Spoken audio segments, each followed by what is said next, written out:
Morning, kotku. Good morning, meow meow. I'm excited because today I get to leave the house. On Friday, I ran out of my prescription medication Cariban. It's against vomiting. And because I'm so late into my pregnancy, I thought it would be fine, but I ended up vomiting the whole Saturday. I was really suffering. So at night, in the evening, we ended up going to the hospital. And while they didn't give me a prescription, they did give me some pills to survive until today, so until Monday. And it's been fine. I took the pills yesterday and the day before, when after the hospital, and I survived. So today we're gonna go and get more pills. Hi, Buchko. Good morning. Let's do this. 81. That's very good. I need to write it down. Come here, Bob. Morning, Pieśko. Did you sleep well? So I'm on the bus now. I'm gonna German boyfriend dropped me off at the bus stop. Last time I took a bus was to my German language school. Might be 2 years. So I'm gonna read a book and we should be there in half an hour. So I just left the doctor and I just want to tell you how this works. So in Germany, you get pills on your insurance card. You get the Rezepte.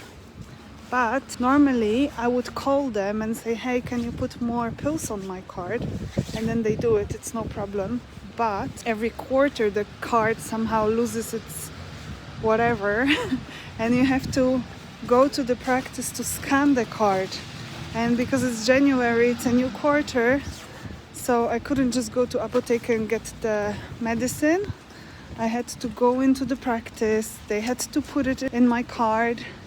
And then now I will go to the apotheke. Oh, there is one, I see.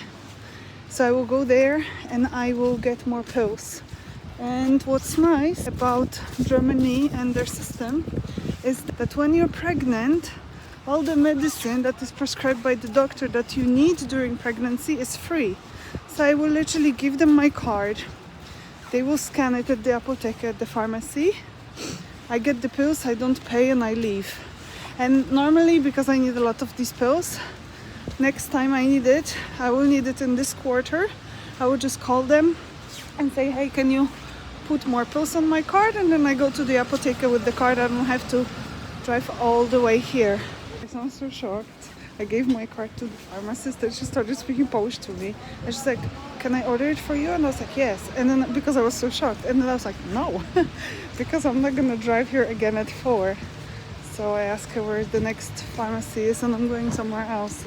But to be fair, it was a very small pharmacy. In the bakery, German boyfriend always wants Weltmeisterbrötchen. Whatever that is, it's just different things on it. And I got Mohnbrötchen. Mohn is mac. I forgot poppy seed. And I also got 2 Franzbrötchen. And I know I shouldn't eat all this stuff, but I'm gonna walk after, so it's fine, right? Yes, I just got off the bus and I'm walking home and I realized how remote I live. So there is a bus every hour. I wasn't even aware because I didn't take the bus before. But the bus goes every hour and it takes half an hour to go 8.5 kilometers, which is ridiculous. Okay, I see my boyfriend and my dog. Hello! I quickly made lunch, and for lunch today I have a bread roll with egg and the other one with frikadella and some Salzgurken, and there is brie with some sauce. And then after lunch I'm gonna sit down with you guys and I wanna talk to you a little bit about pregnancy so far. This is our table. This is our garden table because I can't get up so high. It's uncomfortable for me, so we have 2 tables currently in the kitchen. So this one for pregnant people and then this one for normal people. I just changed. I had lunch. I'm not going to walk after lunch and I'm gonna measure the sugar in a minute. Hope it's good, probably not. I started the meal with vegetables. So here's the thing. I got pregnancy diabetes. And there are a few tricks that I know I have to do in order to get the sugar down. Usually my morning sugar is always good. Breakfast, after breakfast, it's also always good. I now eat the same breakfast, just maybe different vegetables. And then lunch and dinner, if I don't walk, Sometimes the sugar is okay, but most of the time it's not okay. If I walk, then it's most of the time it's okay, unless I had something really bad, because I still do. I got an instruction how to eat. So 25% of my meals should be carbs, 25 protein, and 50 vegetables. But sometimes I don't keep this proportion. So I remember this one time I had a soup with noodles and mushrooms. Basically, that's it. And then because we didn't really have any food at home, I had like potato and coffee. So just carbs, no protein, no vegetables. And my sugar was like 190 something. But I knew it's gonna happen. I didn't even walk after. Right now I'm gonna risk it. I had a bread roll. You see, I showed you already. But I had a bread roll with some fricadella, an egg, and some cheese. I had half a coffee because my heart was really pounding. I gave the other half to German boyfriend because I just couldn't drink it. Oh, it's cute. Maybe I should do it like this. I think it will be too high, to be honest. I also had a Franzbrötchen after. And I didn't walk because I just walked from the bus stop. So my stomach is not feeling good enough to walk more. I really get a lot of pain in my stomach these days from activity. So I try to avoid activity if I can. I also wanted to tell you about my health in general. So my pregnancy has been very difficult, as you know from Instagram. I am in advanced pregnancy. Now I am counting the weeks until the baby comes, and it's weeks. It's closer to the end than to the beginning.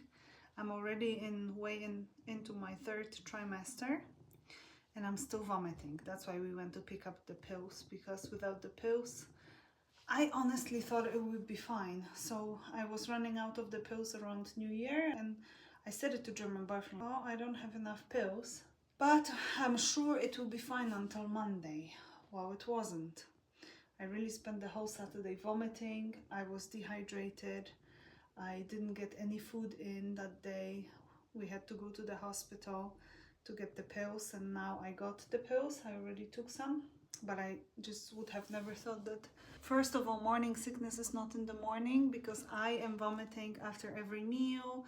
I would wake up at night to vomit, and it's not morning sickness at all, and it's not restricted to first trimester. It happens also in the second and in the third. Even when I went to pick up the pills today, the receptionist said to me, oh, you vomiting the whole pregnancy. And I was like, another bigger problem is the pregnancy diabetes, which is really a pain in the ass. But I must say that I watch more what I eat, and I try not to eat isolated carbs, which I still do, but I try not to. I am more aware of the food that I'm eating. So the moment my gynecologist found out I have diabetes, she said that I am allowed to walk. So I am on the put on rest. I have Beschäftigungsverbot, which is an employment ban. I'm not allowed to go to work or just work in general, but I'm allowed to go for a walk with my dog after food to get the sugar down, and it really helps get the sugar down. I have a few tricks that I use to get the sugar down. I have a lot of vegetables, and I start my meal with them. So if I have, you saw my breakfast, if I have a piece of bread with egg and then vegetables, I will first clear the vegetables and then eat the protein, and then the carbs last. Unless it's a sandwich, then obviously I can't separate that, but I try to always start with vegetables. I restricted the fruit intake a little bit. I don't know, but I'm addicted to fruit right now. And apparently I can only have 2 portions of fruit, which I don't. I have a bit more. We went out for breakfast the other day, and it was a really bad breakfast. There were no vegetables, no protein, just carbs. And then we went to Bauhaus to pick something up, and I measured my sugar in the middle of Bauhaus. Of course it was too high. And then I did a few calf raises, measured again, and it was fine. So the thing is with calf raises, if you do them, then you use your muscle and your sugar gets used there. So that's also a good trick. Lots of water. I drink more water than I used to drink before. That also helps, but the walk. My third biggest problem is why I'm in bed rest, and it's because my cervix is shortening. I will make some more videos about it. I don't really want to go into detail, but basically my body is preparing for birth and it's a bit too early, and I need to relax, and I was put on bed rest. And these are my three main concerns. I also have some other concerns that are not really big problem. I'm getting contractions already, and most of them are Braxton Hicks contractions, which is like preparation contractions, but mine are painful and they shouldn't be. You should feel your stomach hardening, but without pain, and I do have a lot of pain. I can't sleep. That's another thing. I wake up many times during the night to pee. If it's only 2, then it was a good night. Normally it's a bit more than 2. I started wearing my Ultra Human ring again because I want to really see how I sleep, and the last 2 days it wasn't so bad. And there is another problem that I have that it's quite concerning for me, or like at least I think about it every now and then. I have this heart-shaped uterus, which means there is a wall, and it's positioned exactly in a way that there is a head of the baby and then the wall directly in front of it, and my baby is not facing head down. If it was head down, if the baby was head down, no problem, baby can come. But because she needs to turn, she needs to make a flip, but there's this wall, maybe she can't. But it's a problem for later when I'm ready to get ready for birth. I was supposed to meet my hebamme today, but she asked if we can meet next Monday because it's snowy and it's not easy to get here. So next Monday, on Thursday, I'm going to the doctor to check the cervix, if it's shortening or not, to check on the baby. And the diabetologist told me that she will call me because I have Beschäftigungsverbot. We do it over the phone. Normally, I would have to go to the diabetologist every week or 2 to see if I need insulin or not. And that's all my life at the moment. Just being in bed, I'm reading books. I ask on Instagram for some book recommendations, and right now I'm still reading this Midnight Library. I left it for a few days because it was very depressing, but people were like, no, just keep reading, it gets better. So I'm really trying to just enjoy my time, relax. Now I want to go back to making videos and just pass the time until baby's here. Hopefully we can move up soon. We are now in this apartment that we want to rent later, but I can't wait to move upstairs. The windows come in 2 days, so we can change windows upstairs. Then we can paint the walls, then we can put the floors, and then we can move. And then one floor will be renovated. The top floor will not, but it's not a priority. We just need one floor to basically function. And then this can be rented out. So that's all from me. If you have any questions, you can ask me in the comment section or on my Instagram. I will link it. I do love interacting with you guys because it helps me stay sane. I'm really isolated. The only person I really see is my boyfriend, and also this guy and my dog. Actually, the alarm went off, so I'm gonna check it quickly now. So I put this new strap in, then I make a hole using the same needle, sometimes twice. Blood, too little. 140 is the limit. 166. I didn't walk. It's yellow when it's too high. I guess I wanna go for a walk. Should we go for a walkie? It's already on the way. Happy Monday. Enjoy. Thank you for watching me and Benny. See you next time.